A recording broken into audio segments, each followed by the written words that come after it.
Hello, എല്ലാവർക്കും സുഖമല്ലേ? ഇന്ന് നമ്മുടെ 5th വ്ളോഗാണ് കേട്ടോ തുർക്കി സീരീസിലെ. നമ്മൾ ഇന്നലെ രാത്രി വളരെ ലേറ്റ് ആയിട്ടാണ് കപ്പഡോക്കിയെന്ന് ഇസ്മീറിലേക്ക് വന്നത് കേട്ടോ. വന്ന പാടെ കിടന്നുറങ്ങി. പക്ഷെ രാവിലെ എണീച്ചപ്പോൾ ആ ടയേർഡ്നെസ് ഒന്നും ഉണ്ടായിരുന്നില്ല. രാവിലെ തന്നെ എണീച്ചു, ബ്രേക്ക്ഫാസ്റ്റ് ഒക്കെ കഴിച്ചിട്ട് നമുക്കിന്ന് ലോങ് ഡ്രൈവാണുള്ളത്. നമ്മൾ ഇന്ന് കാണാൻ പോകുന്നത് പമുക്കലയിലുള്ള ഒരു കോട്ടൺ കാസിൽ എന്ന് പറയുന്ന അതൊരു മാജിക്കാണ്. നമുക്കവിടെ പോയിട്ട് കാണാം. പിന്നെ ഹീറാപോലിസ് എന്ന് പറയുന്ന ഒരു പുരാതന നഗരവും പിന്നെ അവിടുത്തെ ഒരു ക്ലിയോപാട്ര പൂളും ആണ് കേട്ടോ. അപ്പോൾ ഈ യാത്രയിൽ നമ്മൾ വഴിയോരത്ത് കാണുന്നത് മുഴുവനും ഒലീവ് ട്രീകളും ഫാക്ടറികളും ഓറഞ്ച് മരങ്ങളും ഒക്കെയാണ് കേട്ടോ.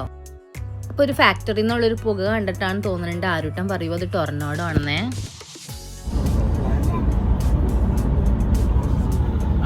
ടൊർണേഡോ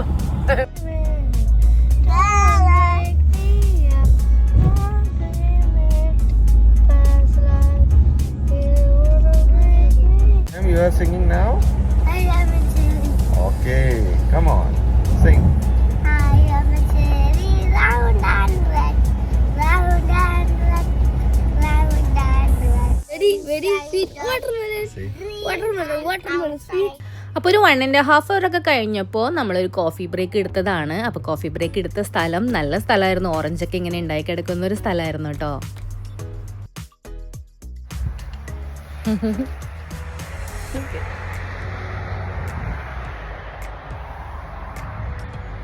അങ്ങനെ കുറച്ച് കഴിഞ്ഞപ്പോൾ നമ്മൾ മോസ്റ്റ് അവൈറ്റിംഗ് കോട്ടൺ കാസിൽ എന്നവർ പറയുന്ന പമുക്കലയിലെത്തി.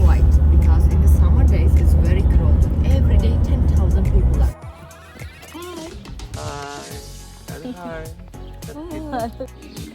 ഞങ്ങൾ പമുക്കലയിൽ വന്നിരിക്കുകയാണ് കേട്ടോ. പമുക്കലയിൽ എൻട്രൻസിൽ നിൽക്കുകയാണ്. സാധാരണ 10,000 പീപ്പിളൊക്കെ ഡെയിലി വിസിറ്റ് ചെയ്യുന്ന ഒരു സ്ഥലമാണ്. പക്ഷെ നമ്മൾ വിസിറ്റ് ചെയ്തത് ഫെബ്രുവരി എൻഡ് ആയതിൻ്റെ പേരിൽ തന്നെ അധികം ആൾക്കാരുണ്ടായിരുന്നില്ല. ഒരു 200 അറൗണ്ട് ആൾക്കാരുണ്ടായിരുന്നുള്ളൂ കേട്ടോ. ഇത് നമ്മൾ ഒത്തിരി നടക്കാനും കാണാനും ഉള്ളൊരു ഏരിയയാണ്. നമുക്ക് നടക്കാൻ താല്പര്യമില്ലെങ്കിൽ അവിടെ ഒരു ഓട്ടോറിക്ഷ പോലത്തെ ഒരു സംഭവമുണ്ട്, അത് വേണമെങ്കിൽ റെൻറ്റിന് എടുക്കാം എന്നൊക്കെ നമ്മുടെ ഗൈഡ് പറഞ്ഞു തന്ന് നമ്മൾ നടന്നുകൊണ്ടിരിക്കുവാണ് കേട്ടോ. So they call this city as a holy city. This city dates back 2,500 years ago, 2nd century BC. അപ്പം നമ്മുടെ ഗൈഡ് പറഞ്ഞു തരുന്നത് ഇതൊരു പുരാതനമായ ഒരു ഗ്രീക്ക് സാമ്രാജ്യമായിരുന്നെന്നും പിന്നീട് റോമൻ ഭരണകാലത്തുണ്ടായ ഡെവലപ്മെന്റ്സും. പക്ഷെ നമ്മൾ ഈ കാണുന്നതെല്ലാം എർത്ത്ക്വേക്കിന് ശേഷം ബാക്കി വെച്ച ഹിസ്റ്ററികൾ മാത്രമാണ് കേട്ടോ. അത് അതേപോലെ തന്നെ നിലകൊള്ളുന്നുമുണ്ട് അവിടെ. ഇതൊക്കെ ഞാൻ കേൾക്കുന്നുണ്ടെങ്കിലും എൻ്റെ കണ്ണുകൾ മുഴുവൻ ഈ വൈൽഡ് തുലിപ്പിലായിരുന്നു കേട്ടോ. അമേരിക്കൻ ജയിലിൽ നിന്ന് ചാടി വന്ന ഒരാളാണ് എൻ്റെ കൂടെയുള്ളത്. നടന്ന് പമുക്കല എത്തി. അപ്പോൾ ഇതിന് പമുക്കല എന്ന് വിളിക്കാൻ കാരണം തുർക്കിഷ് ഭാഷയിൽ അതിനർത്ഥം കോട്ടൺ കാസിൽ, കണ്ടു കഴിഞ്ഞാൽ പഞ്ഞികൾ കൊണ്ടുണ്ടാക്കിയ ഒരു കൊട്ടാരം. അകലേന്ന് നോക്കുമ്പോൾ നമുക്ക് മഞ്ഞും വെള്ളവും ഒക്കെയാണെന്ന് തോന്നുമെങ്കിലും അടുത്ത് വരുന്ന സമയത്ത് ഇത് മനസ്സിലാവും സ്പ്രിംഗ് വാട്ടർ ആണ്. ഇത് ആക്ച്വലി പ്രകൃതിയിൽ നിന്ന് തന്നെ വരുന്ന മിനറൽസ് അടിഞ്ഞുകൂടി ഇത് നാച്ചുറലി ഉണ്ടായിട്ടുള്ളൊരു പ്ലേസ് ആണ് കേട്ടോ.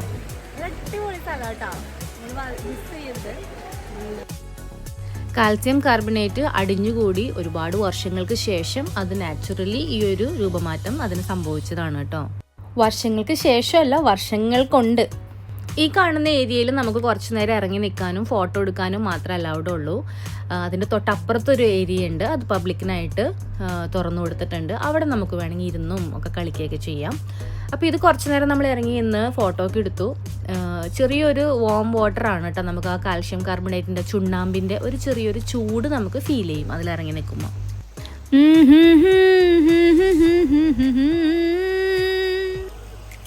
ഈ പാട്ട് ഓർമ്മയുണ്ടാ? അത് ഇവിടെ ഷൂട്ടിംഗ് ചെയ്തതാണ് നയൻതാരയുടെ. ശരിക്കും ഒരു മാജിക്കൽ ഫീലാണ് കേട്ടോ അവിടെ പോയി നിൽക്കുമ്പോൾ. പ്രകൃതിയുടെ അത്ഭുതങ്ങൾ കണ്ടോ, ചെറുതായിട്ട് ഇങ്ങനെ ചൂടുവെള്ളത്തിൽ നിന്ന് വരുന്ന പോലെ പുക പോകുന്നത്. ഈ വാട്ടർ അവിടുത്തെ ഗവൺമെൻറ് ഓപ്പൺ ചെയ്തിടുന്നതാണ് കേട്ടോ. അതിന് ലെഫ്റ്റ് സൈഡിലായിട്ടുള്ള ഈ ഒരു ഏരിയയിലാണ് നമുക്ക് ഇറങ്ങി കളിക്കാനും ഒക്കെ ഉള്ളൊരു പെർമിഷനുള്ളത്. അതൊക്കെ ആരോ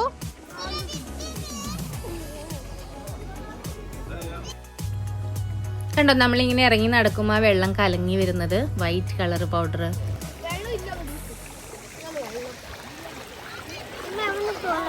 ഒരാൾ ഒറ്റയ്ക്ക് പോയി ഫോട്ടോ എടുക്കാണ് അവിടെ.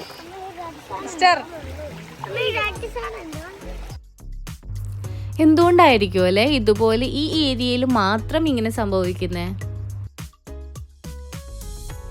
ഈ ഒരു വ്യൂ നോക്കിയേ, എന്തോരം നാശനഷ്ടങ്ങൾ സംഭവിച്ചിട്ടുണ്ടാവും. എന്നാലും അതുപോലെ തന്നെ അതൊക്കെ മെയിൻറ്റെയിൻ ചെയ്തിരിക്കുന്നത് കണ്ടോ? ആ ബാക്കിൽ കാണുന്നത് തിയേറ്ററാ. ഈ ഒരു സ്ഥലം ഉണ്ടല്ലോ, ഇതിനവര് പുണ്യസ്ഥലം അല്ലെങ്കിൽ ഒരു ബ്ലെസ്ഡ് ആയിട്ടുള്ള ഒരു പ്ലേസ് ആയിട്ടാണ് കണക്കാക്കുന്നത്. ഈ കോട്ടൺ കാസിലും അതുപോലെയുള്ള ക്ലിയോപാട്ര പൂള്, അതുപോലെ ഒത്തിരി മിനറൽസ് അടങ്ങിയ ഒരു മണ്ണാണ് അവിടെ ഉള്ളത്. അസുഖങ്ങളൊക്കെ മാറാൻ വേണ്ടിയിട്ട് അവിടെ വന്ന് താമസിക്കും എത്ര ആൾക്കാര്. ദാ താഴെ കാണുന്ന പൂളാണ് the famous Cleopatra pool. The queen Cleopatra കുളിച്ചിരുന്നു എന്നാണ് എല്ലാവരും വിശ്വസിക്കുന്നത്. അപ്പൊ ഈ പൂളിലേക്ക് ഇറങ്ങുന്നതിന് മുന്നേ ഞാൻ ഈ ചാമ്പൈപ്പിൽ നിന്ന് അടിച്ചു കുടിക്കുന്നത് എന്താണെന്നറിയോ? The real natural soda water. ഞാൻ വരുന്നുണ്ട് കേട്ടോ മെയിൻ കുടിക്കാറ്.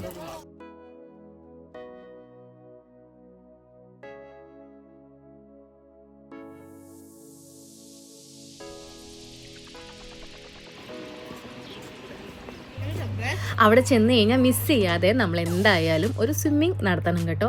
അതൊരു ഭയങ്കര ബ്ലെസ്ഡ് ആയിട്ടുള്ള ഒരു ഫീലാണ്. എവിടെ പോണ ഹാനെ?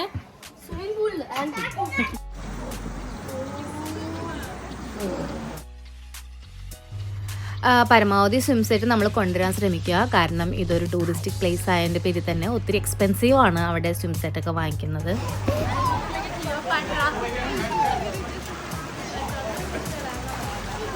സ്വിമ്മിംഗ് പൂളിലൊക്കെ കിടക്കുമ്പോൾ ആ ഒരു ക്ലോറിൻ്റെ സ്മെല്ലൊക്കെയാണ് ഞാൻ എക്സ്പെക്റ്റ് ചെയ്ത് ഇറങ്ങി ചെല്ലുന്നത്. ബട്ട് ഇത് എക്ദം ഒരു ഡിഫറെൻറ്റ് എക്സ്പീരിയൻസ് ആയിരുന്നു. നമ്മൾ സോഡ വെള്ളം എങ്ങനെയാണ് സോഡ പൊട്ടിക്കുമ്പോൾ ബബിൾസ് വരില്ലേ, അതുപോലുള്ള ബബിൾസുകൾ ഇങ്ങനെ താഴേന്ന് നമ്മുടെ കാലിലൊക്കെ വന്ന് ചെറിയ ചെറിയ ബബിൾസ് ഇങ്ങനെ വന്നിരിക്കും കേട്ടോ.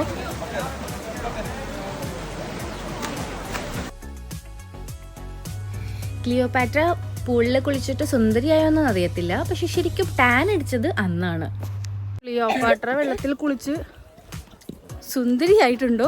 ക്ലിയോപാട്ര കുളിയൊക്കെ കഴിഞ്ഞ് കുളിയോപാട്രയായി. നോക്കട്ടെ, ഇവിടെ ഒരാള് നോക്കി ആരുടെ ഗ്ലാസ് ഒക്കെ കട്ടെടുത്ത് വെച്ച് നടക്കണം. അപ്പൊ അതെല്ലാം കഴിഞ്ഞ് നമ്മൾ ഈ മലമുകളിലേക്ക് കയറുന്നത് ഗ്രീക്ക് റോമൻ കാലത്ത് ഉണ്ടാക്കിയ ഒരു തിയേറ്റർ കാണാനാണ് കേട്ടോ. You know, and it had the second floor, 2 broken pillars area from the second floor. So Reconstruction is going on there. You see behind of the stage many broken pillars. It's like a huge puzzle. They try to combine it. That's why people can go till this wooden fence. ഒരു 12,000+ ആൾക്കാർക്ക് ഒന്നിച്ചിരുന്ന് കാണാൻ പറ്റുന്ന ഒരു theatre ആയിരുന്നു ഇത്.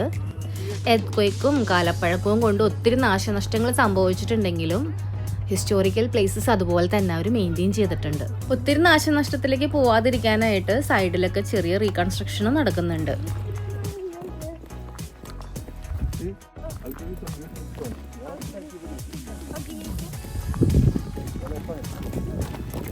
നമ്മൾ വീണ്ടും നടന്ന് നമ്മൾ എൻട്രൻസിൻ്റെ അവിടേക്ക് എത്തിയിട്ടോ. ഇനി ഇവിടുന്ന് നമ്മൾ നേരെ പോണത് ഒരു ജെം ഫാക്ടറിയിലേക്കാണ്.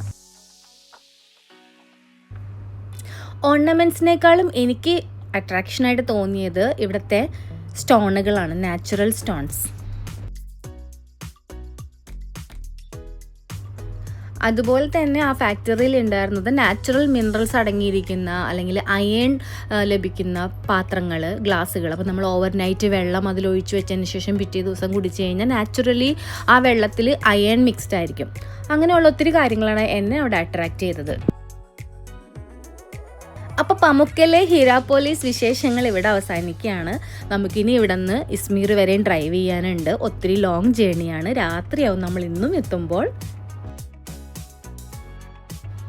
ദാ ഈ കാണുന്നതാണ് ഒലീവ്സ് ട്രീ.